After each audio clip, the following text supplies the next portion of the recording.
Thank you for auditing, the always positive new music review show hosted by a French professor who's going to be talking about Penalty of Leadership, the new album from Nicholas Craven and Boldy James. But I'm also going to throw in at the end a bonus review. And this is the deal. If you consider yourself like a real fan of this awesome hip-hop moment, this underground hip-hop moment, this invisible renaissance, if you consider yourself a fan of Nicholas Craven, I'm going to review an album that came out in the last couple months that I virtually guarantee you've never even heard of. That's also mostly produced by Nicholas Craven. So stay tuned to the end if you want to hear a little bonus episode. But what is this project, Penalty of Leadership?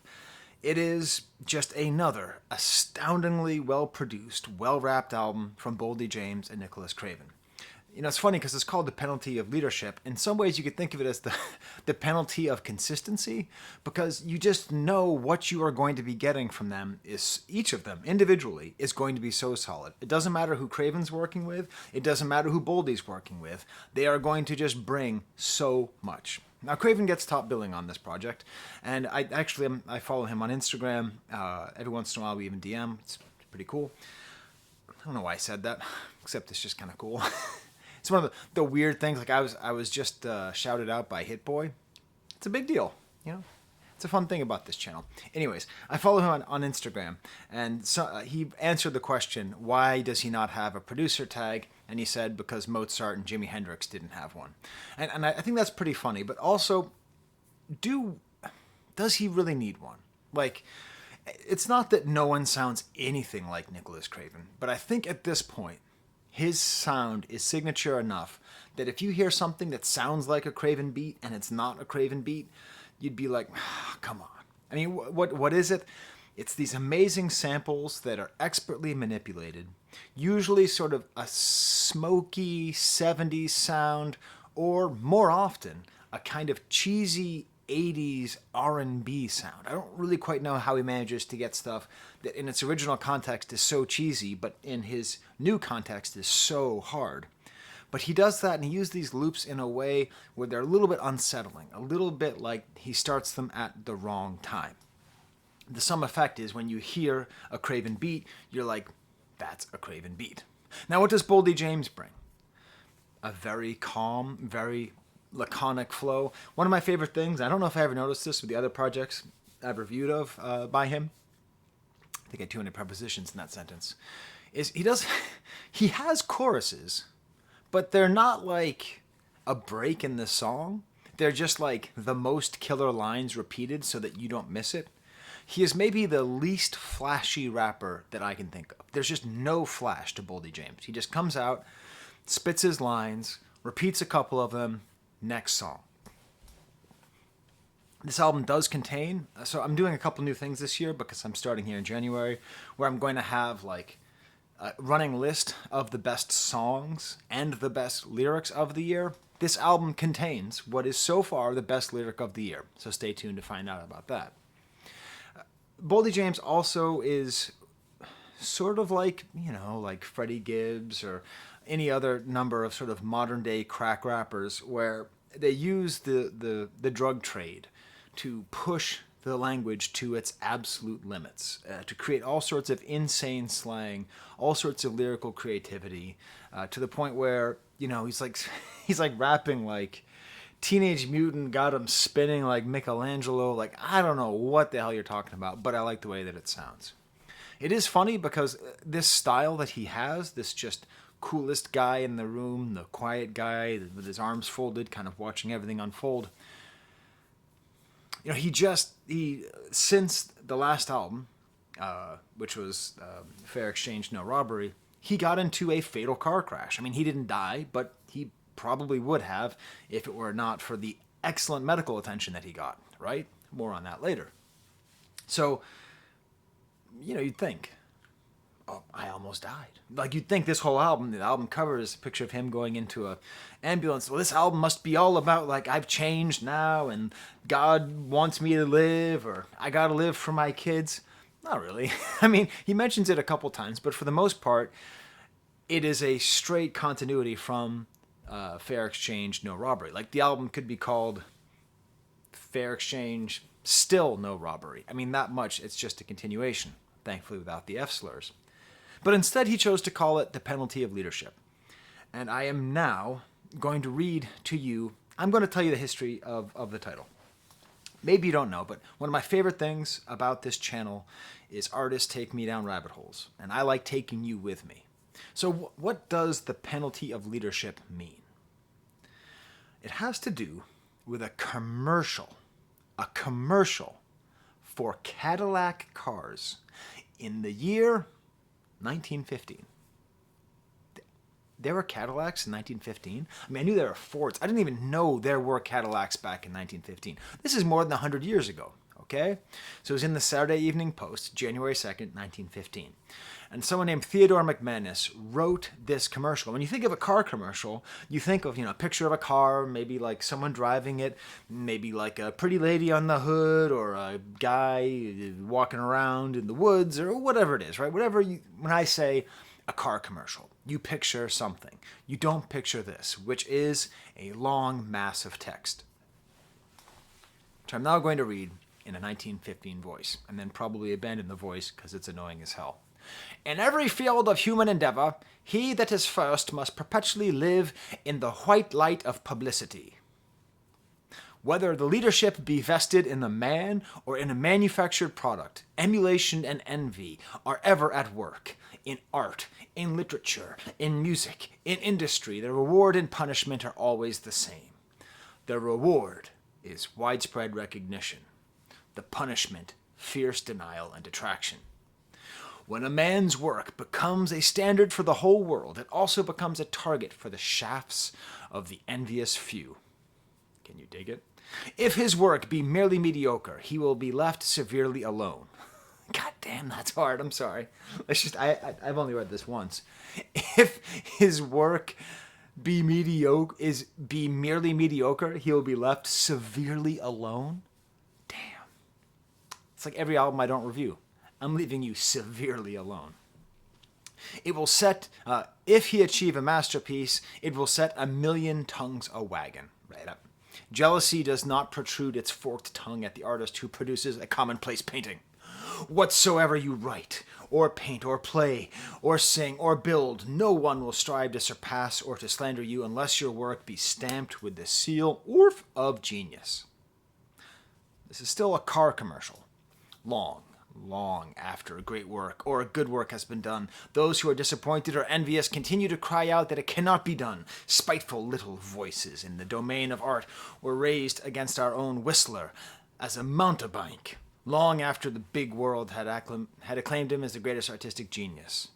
Multitudes flocked to Beirut to worship at the musical shrine of Wagner, while a little group of those whom he had dethroned and displaced argued angrily that he was no musician at all. The little world continued to protest that Fulton could never build a steamboat. Damn, my knowledge of history. Did Fulton invent the steamboat? Okay. While the big world flocked to the riverbanks to see it steam by. The leader is assailed because he is a leader. And the effort to equal him is merely added proof of that leadership. Failing to equal or excel, the follower seeks to depreciate and to destroy, but only confirms once more the superiority of that which he strives to supplant. It keeps going. There is nothing new in this. It is as old as the world and as old as human passions, envy, fear, greed, ambition, and the desire to surpass, and all of it avails nothing. If the leader truly leads, he remains the leader, master poet, master painter, master workman, each in his turn assailed, and each holds his laurels through the ages. That which is good or great makes itself known, no matter how loud the clamor of denial. That which deserves to live, lives. End scene. I read that whole thing to you because, first of all, cool, right? I mean, what a beautifully written thing. What a fascinating car commercial. It worked. It did a really good job for Cadillac. Part of the reason why Cadillac is still held in such high esteem is that this helped to distinguish it from the other car companies with this totally crazy ad that is just this long screed about excellence and how if you are excellent and people. But also, let's just think about the end of this line. That which deserves to live, lives. Right? That's obviously Boldy James. The writer, McManus himself, said of the success of this ad campaign, The real suggestion is to convey that the man manufacturing the product is an honest man, and that the product is an honest product, to be preferred above all others. Which helps me to better place it in the context of fair exchange, no robbery, because that's the same basic idea. Both of these concepts are that we have two hard-working, excellent leaders in their field, making excellent music, excellent master producer, master wordsmith, and they are producing these things, fair exchange, no robbery. The product is an honest product, preferred above all others. Apparently Elvis had a copy of this that he kept in Graceland. And of course it's Cadillac, right? Now for you and me, we know Cadillac as a car company. But if you're from Detroit, as Boldy James is, it's also a city near Detroit. And this whole thing being about Cadillac does make you think about Detroit. I don't watch much American football anymore after that guy died. Guy just died. But I did watch the Lions beat the Chargers yesterday because you still got to root for the Lions. Anyways, so that's the basic idea. That's what this album is. It's a great continuation of the previous album, and let's just get into it. Let's go track by track. Formal invite, this crazy sample, shots ring out, and people shout. Nicholas Craven is very insistent on not sample snitching, and I'm not going to. But, like, it should... like, I'm just so happy that, like, it's working, that whatever it is that he's doing to protect himself is working. Because, you know, I've been doing all this research on Jay Dilla and on MF Doom, because these two great artists who I've just ignored most of my life, and I'm now catching up on them. And so much of, like, what is missing with real hip-hop is just samples, like, just not being able to use samples. So continue not snitching, okay? Please, dear God, continue not snitch, because I don't know, I'm sure it takes minimal effort for me to figure out where the sample comes from, but I'm not going to. I'm just going to just drive along with it. Shots ring out. And Boldy's just super hard on the beat with his just non-stop flow. Cool, awesome piano sample. Feels very meaningful. He has a lot of great punchlines, but he delivers them like... he has like a very dry wit. You know, like you got a death wish and every wish is granted. You know, that kind of like super hard line. He refers... Okay, they know we brought out the Kimmy K again, so I don't speak slang, right? I'm not, believe it or not, I'm not actually a member of the criminal underground in Detroit. But I assume that a Kimmy K is another word for a Kalashnikov, because Kalashnikov kind of sounds like Kardashian. Is that what it's from? If so, that's very funny. Drive-by shooters in my living room, was playing duck hunt, ain't grew up with no silver spoon, wasn't born with no trust fund. Just, again, his rhyming style there with the interior rhymes, living room, silver spoon, trust fund, duck hunt. And I used to play duck hunt. Jack Frost is the next track. You know, a lot of this music is very kind of cold. You know, it makes sense because Nicholas Craven is from Montreal, which I've told the story before, but I almost froze to death in Montreal. I was there one year, and I wasn't warm enough, and I was walking to go see a friend, and I was walking up this like hill, and I was so cold that I literally thought, maybe if I lie down and curl into a ball, I'll get myself warm again. Had I done that, no Professor Sky. Anyways, between Detroit and Montreal, we're talking very cold places here. Beautiful pitched up sample, let me go. Like, the thing about Nicholas Craven is that, in a way, he's sort of like Boldy James, where he's not super flashy, right? Like, you're not hearing stuff and going like, whoa, how did he cut that up? But there's a consistency and an agreeableness and a sort of that feeling of this honest creation of an honest piece of excellent work. Of course, the Big Mac will turn your brains into Mac sauce. I don't know what Mac sauce is, but it sounds pretty gross. Then I wanted to study this rhyme for a second here. Same treatment goes for who run with him. Better hope that brought his gun with him. It's more deadly than the tail of a scorpion. These bullets poison. If it's a stain, you're getting stung with him.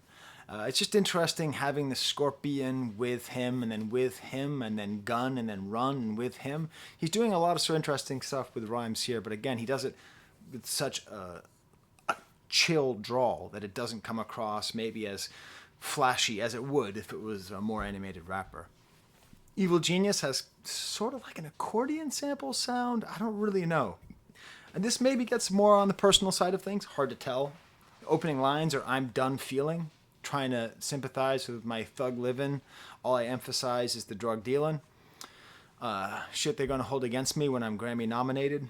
So, maybe this is a statement about, like, feeling is, like, because he's not really come across as somebody who's super in touch with his emotions on the previous projects. And so this is a pretty interesting idea, saying I'm done feeling, like maybe even the smallest amounts of feeling have brought him too much pain to continue feeling. It's just a thing out there, by the way. If you are out there and you have a lot of big feelings and you're in a lot of pain and you keep like setting yourself up to feel that pain, congratulations, you're super strong. Take breaks and then go back to feeling the pain. Okay. This is one that's got that line, "Teenage Mutant in the whip, he spin like Michelangelo." Tell me in the comments, what does that mean?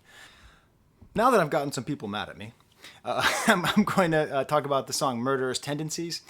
Beautiful soft 70s flow here, this kind of crackle on the record player. Very, very hypnotic. Again, just when... What is this light right here? Oh, it's off the... I use natural lighting in my videos. I don't do any of those ring lights, so you're just going to have to watch that light go up my shoulder. Like, he just repeats some of his most killer lines, like "When I got friends like you, who needs enemies?"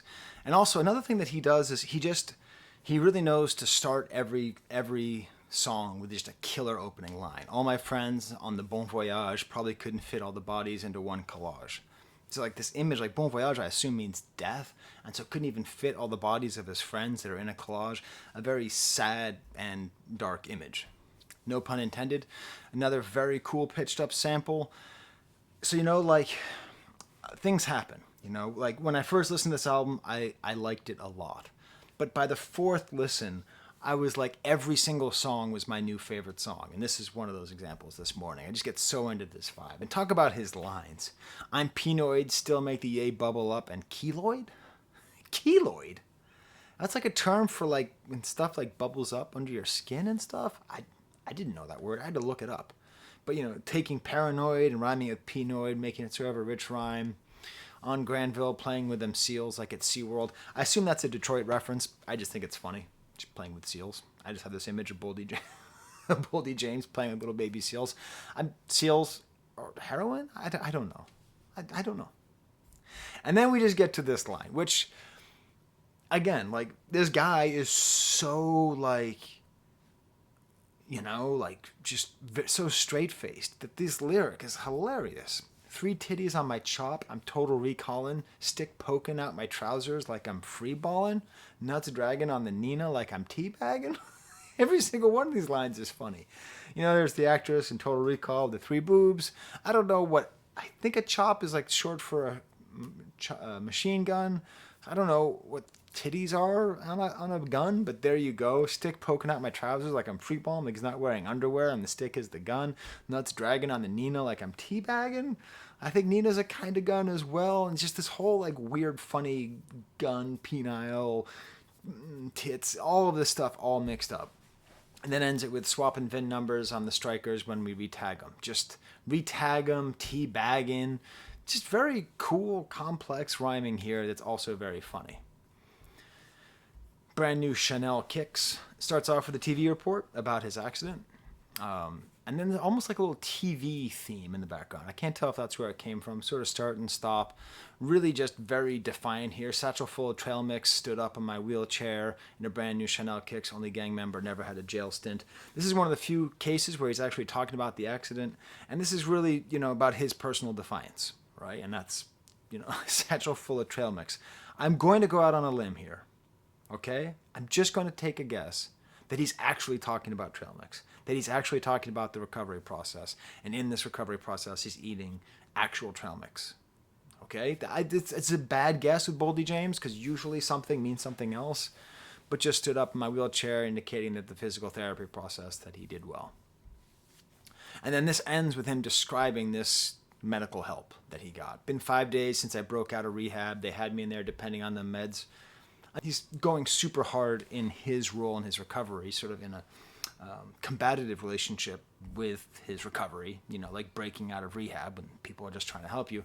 But still, it is an inspirational story of someone who is figuring out how to stand up. Then we get to Straight A's, which is maybe my favorite song. Again, this keeps happening. There's this little like suite of 3 songs that are just so killer.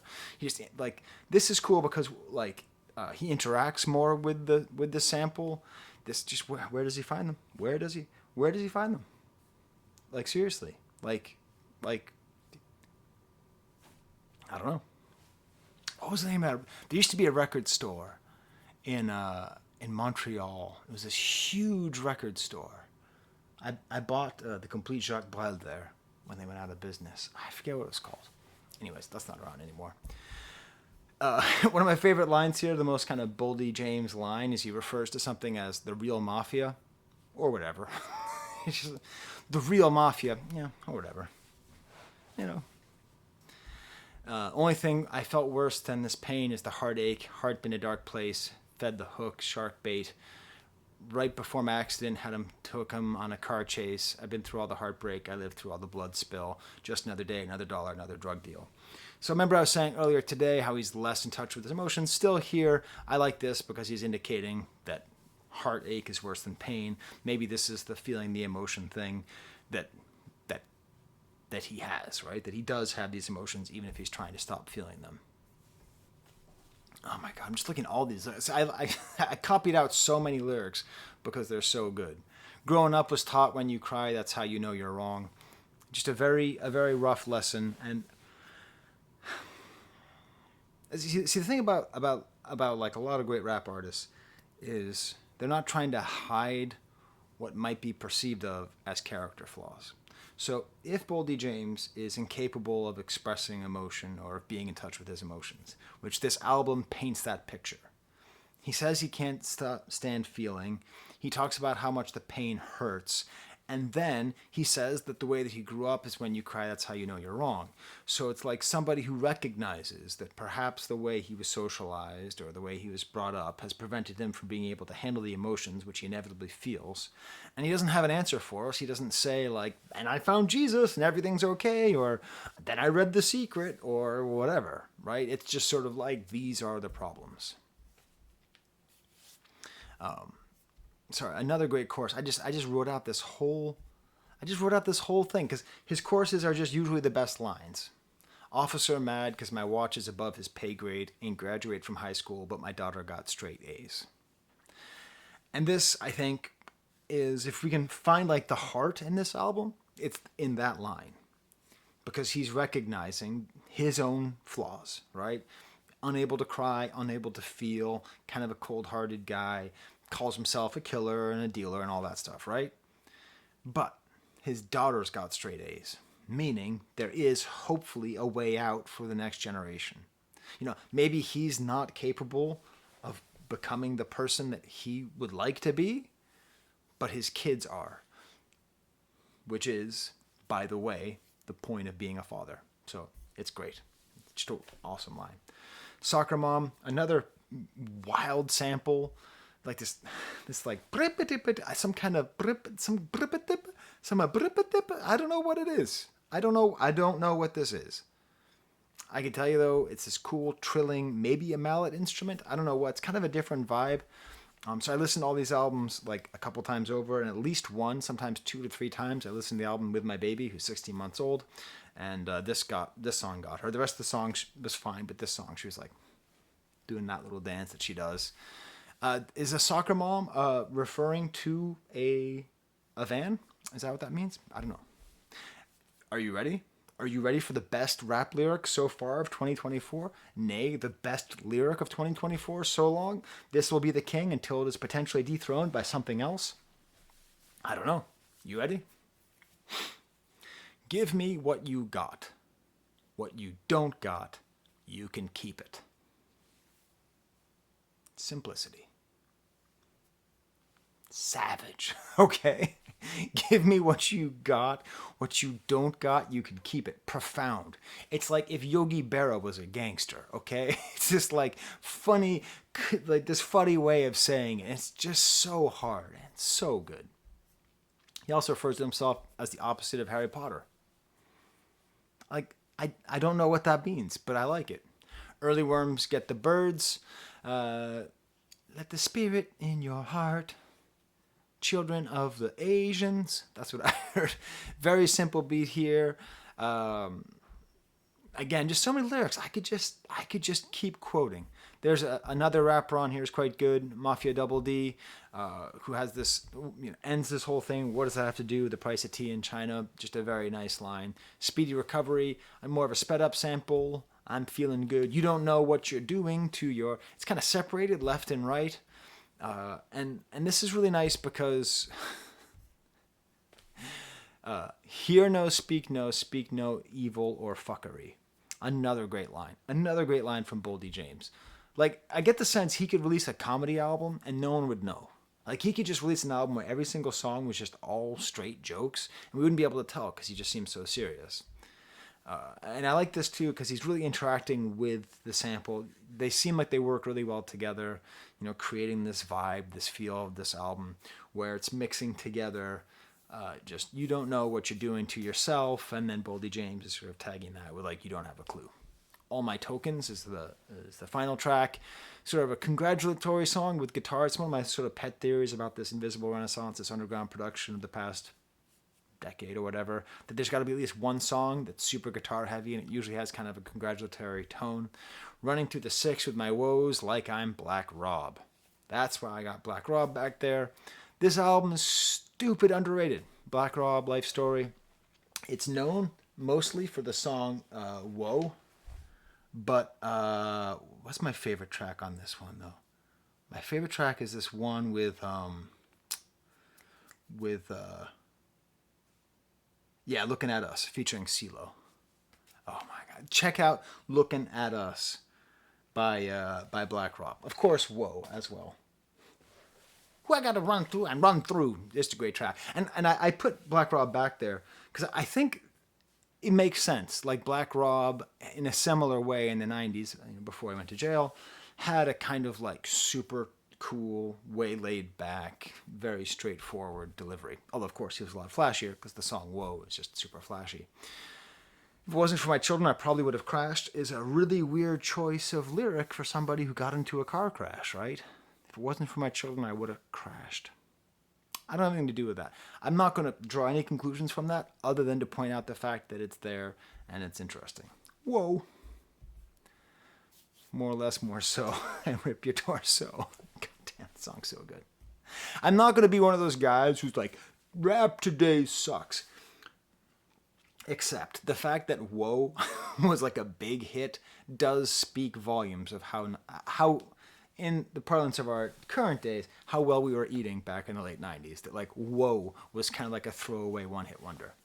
All right, you ready for the bonus review? Listen, Nicholas Craven is an iceberg, okay? He has a whole underwater production catalog up north in Canada. He has not forgotten where he's from, and he works with French-Canadian rap artists, a lot of them. And it's almost by chance that I see them because they don't pop up in my title feed. But that's why this other thing has been up here. Because an album came out, I think, in October by someone named Rizla, like the Rolling Papers, but spelled differently, Ryzzlah. And this is the thing. If you consider yourself a Nicholas Craven fan and you have not listened to this album at least once, you're not a Nicholas Craven fan, okay? Right? If you're like, I'm the world's biggest Wu-Tang fan. I've listened to everything RZA's ever done.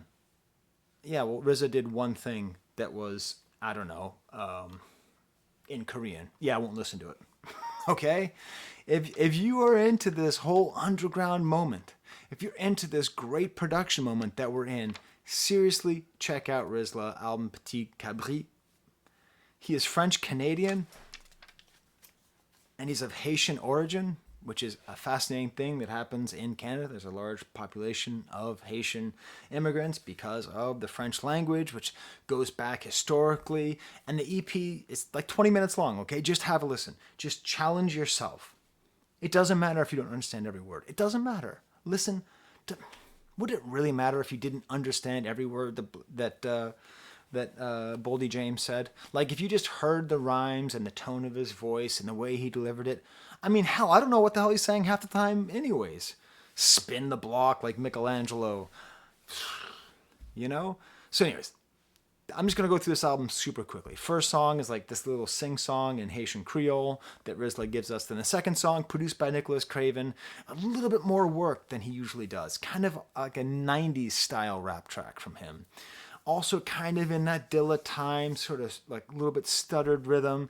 And then all this great rapping in English and in French. And it's part of what makes French-Canadian rap so cool, is that you can't just understand French and you can't just understand English. You have to understand both because it's made for the people of that province, which has its own whole linguistic reality. So you'll hear a lot of English, like fake N-words and slave master and all this stuff. It's great. The next track is also produced by Craven, a little bit more of a traditional Craven track called Le Sceptre, meaning the scepter, pitched up sample, restarts. The beat sort of inverts and goes, and it has this really, really cool flow. And then there's this other guy who's on here. And if you don't, I did a video about him before. His name is Saint-Sucré. The name basically means like sugar tits. It's really hard to describe what it means in English. But like, he potentially could sort of blow up because his flow is very reminiscent of West Side Gun, but he's not just copying him. He just kind of has a whiny flow. And he raps in a, I don't know if it's technically joual, which is what you call the French-Canadian dialect when it's like super strong, but I don't understand anything he says. And I am a professor of French. When Saint-Sucré, that's what I hear. What you hear, that's what I hear. I understand the other guy, Rizla. I can hear him all day, every day. D-track, Dice beat, all the French Canadian guys I understand. But Saint-Sucré, he just goes so hard, but his rhymes are so cool, and his voice and his flow, and like when you see videos with him, he's just like super tatted up guy, and he produces a lot of his own beats. He is a white guy, so that does maybe conform to your stereotype of what Canada is, when of course Canada is, if you're American, you don't know this, Canada is a ridiculously diverse, ridiculous cosmopolitan country. But anyways, it's great. So getting to hear him on here is great. He later produces a track called Roi Soleil, which means the Sun King, which refers to Louis XIV, which is just, as somebody who's a French teacher, it's like beautiful, because if it weren't for Louis XIV, like probably France's place in the New World, in the Americas, wouldn't have happened. And without Louis XIV, founding the Black Code and following the advice of his finance ministers, there wouldn't necessarily been the French slave trade, so we wouldn't have Haiti. So it's like this weird connection between Haiti and Canada through Louis XIV and the ambiguities of colonialism. So that track is produced by Saint-Sucré, and then when you hear his production, you realize perhaps there's like a whole school of Craven up there, people just following. And the song itself is great because it's just so existential. He asks in French, Rizla asks in French, am I a divine being or just a bunch of cells?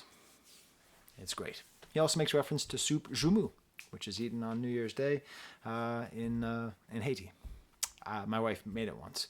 There's another killer Craven beat on a song called Gilles Vigneault, featuring Rap Fresco. Just, okay. This is my thing, okay? I need you, if you are a producer out there, you need to listen to Rap Fresco on this song. He refers to a villainous penguin, vilain pingouin. I need a beat made out of just vilain pingouin. I don't know how you're going to do it. I don't know how you're going to do it. But I need a vilain pingouin because it is the funniest. First of all, I love the penguin, from Batman. But just vilain pingouin, and I'm not even pronouncing it properly. I can't even get the absolute Nordiqueness of this whole thing. And then he goes hard after the lead singer of Green Day. I don't know why. It ends with the singer Gilles Vigneault, and poet Gilles Vigneault talks about the language that makes him write. Another interesting song is called La Question, jazzy piano by a different producer. If you missed 90s jazz rap, it still exists. So there you go. There's my double my double Craven review. All right? Again, Rizla, Ryzzlah. Check it out. And check out Boldy James. These are my Patreons. I often ask if Patreons would like a specific shout out. It doesn't matter what level you're at. You can be a baller like Bruno up there, or you can be like one of these other people who do the lowest tier. And I'll ask if you want a shout out. So some people wanted a shout out. Ethan Jorge or George says, loving this project. He wanted a shout out. Regan said, me! What a great album. Karsick said, saw Boldy in DC and he was great. And Ken Karaoke thought he was too late to get on this video and said Boldy and Craven are generational. I think that's true. All right, till next time, tell me in the comments what you think of Boldy James, and if you want extra bonus points, if you want to give me a shiny red apple, if you want a brown nose, listen to that Rizla album too. All right, cool. Oh, look at that. Toby's getting all ready because he knows the video is coming to an end. Right, Toby? Yeah. All right, till next time, there's the camera.